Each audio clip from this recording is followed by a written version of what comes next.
사랑하는 성도 여러분, 오늘도 하나님의 은혜와 하나님의 축복이 저와 여러분들의 삶 속에 늘 함께 하실 수 있기를 주님의 이름으로 간절히 축원합니다.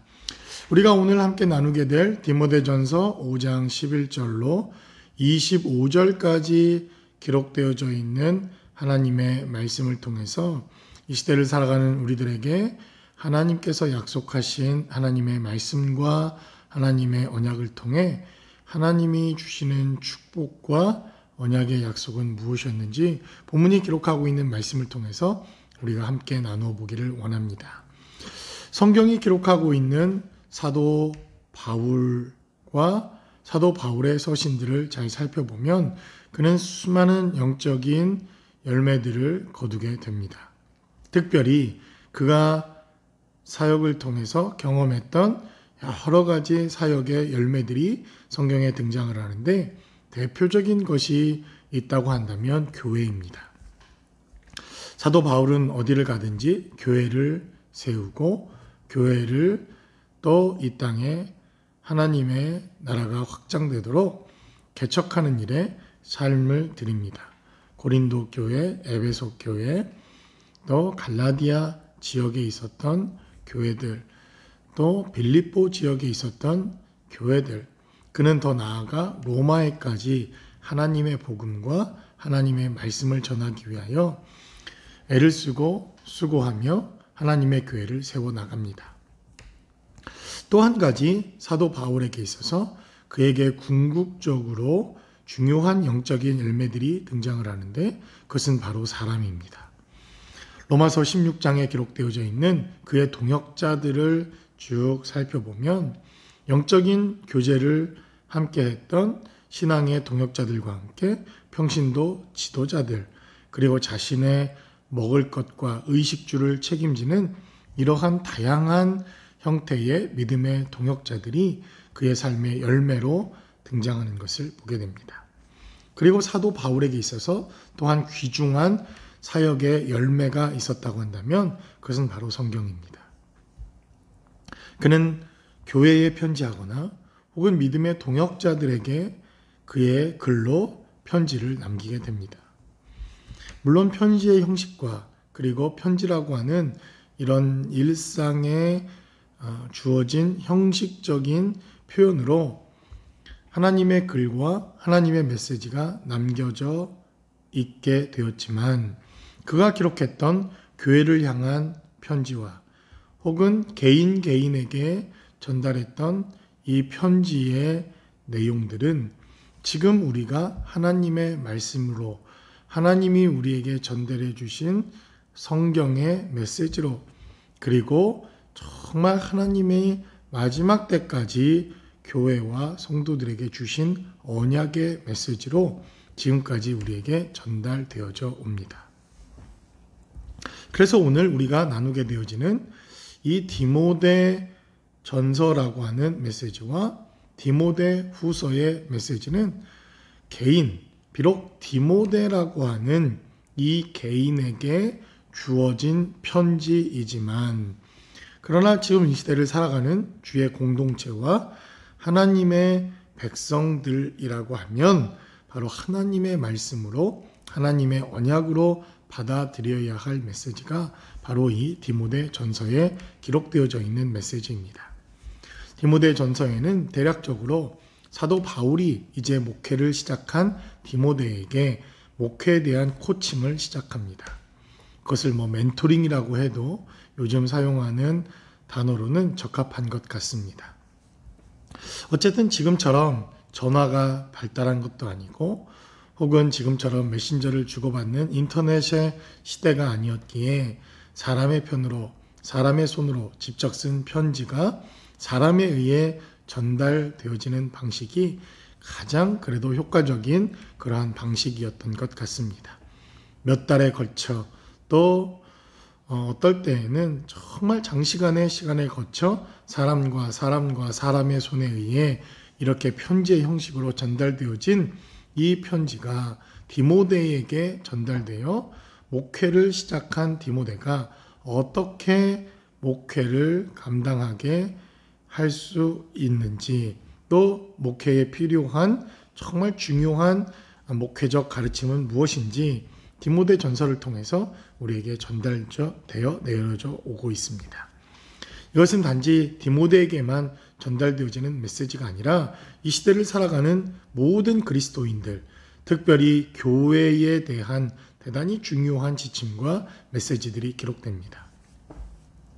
그래서 오늘 본문에 기록된 메시지는 바로 디모데 자신, 그리고 디모데와 같은 직분을 가지고 있었던 직분자들, 특별히 목사에 해당되어지는, 지금 우리가 흔히 목사라고 불리워지는 이 직분을 가진 자에 대한 메시지로부터 17절은 시작합니다. 잘 다스리는 장로들은 배나 존경할 자로 알되 말씀과 가르침에 수고하는 이들에게 더욱 그리할 것이라. 신약성경에 등장하는 장로는 지금의 목사에 해당되어지는 직분입니다. 목사라고 하는 이 직분은 안타깝게도 에베소 4장에 한 번 등장을 합니다. 그리고 신약성경에 등장하는 지금 목사에 해당되어지는 직분은 대부분 장로나 혹은 감독이라고 불리워지는 직분으로 성경은 기록되어져 있습니다. 그래서 지금 잘 다스리는 장로는 지금 이 시대에 흔히 볼 수 있는 교회의 장로들을 지칭하는 것이 아닙니다. 이것은 목사의 직분을 이야기하는 것입니다.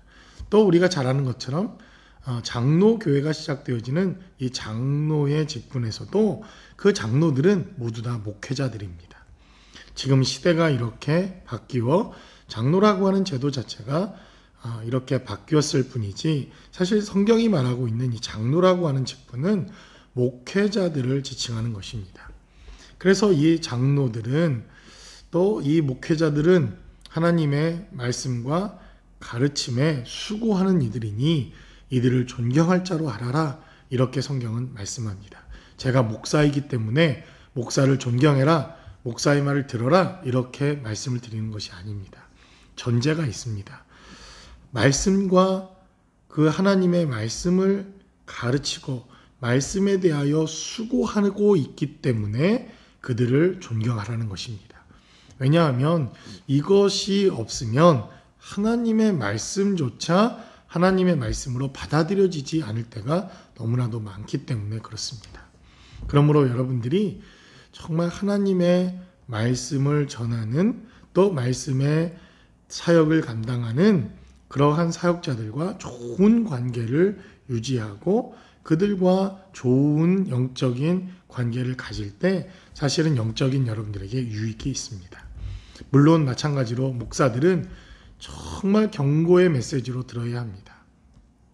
하나님의 말씀을 전할 때 왜곡되지 않도록, 또 성도님들이 그 목회자 자신 때문에 하나님의 말씀을 거부하지 않도록 삶을 통해서 목회자 자신이 가꾸고 준비되어지는 것이 필요합니다.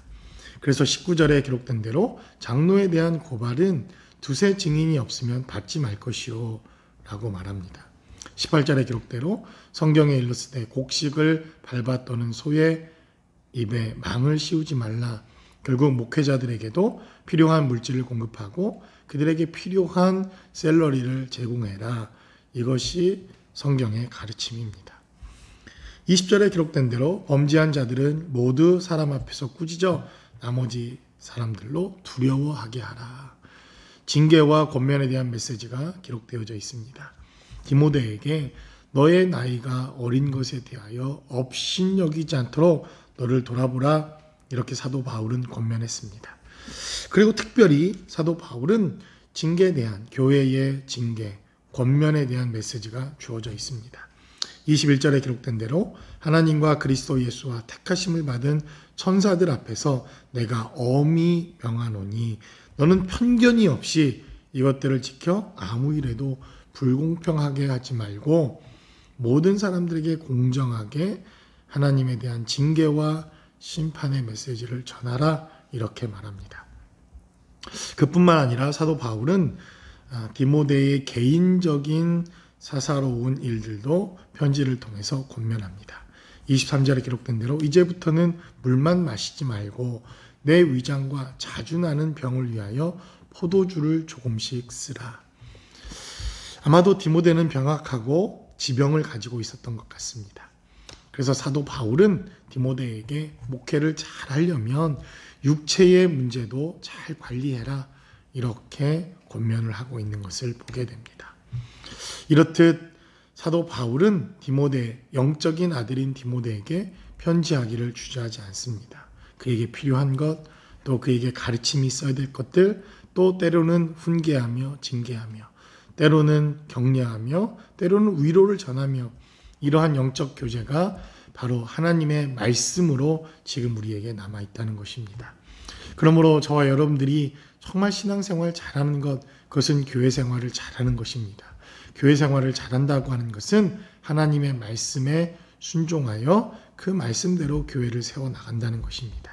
그러므로 이 시대에 저와 여러분들이 정말 하나님의 말씀을 붙들고 올바른 교회, 건강한 하나님의 사람들을 세워나가는 이러한 사역에 함께 동참하여 하나님의 은혜와 축복이 넘쳐나시는 삶의 자리가 모두 되실 수 있기를 주님의 이름으로 간절히 축원합니다.